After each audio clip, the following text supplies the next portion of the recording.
Hello, good morning. This is Madam Tinay and welcome to my mini vlog. Ayan, for today's video ay aalis tayo dahil may dalawang appointment akong pupuntahan ngayon dahil simula nga talaga nang nanganak ako ay hindi na naging normal ang takbo ng pamumuhay ko, lalo na yung katawan ko. So ayan, kung dati ay kaya kong magbuhat ng isang sakong bigas, ngayon isang pasi na lang. Char.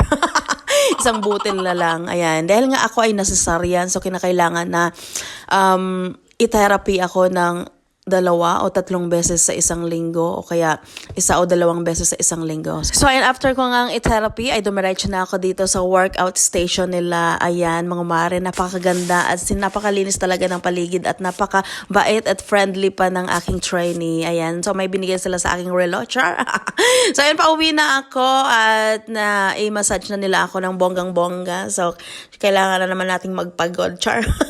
So ayan, back to stress na naman ang lola nyo. So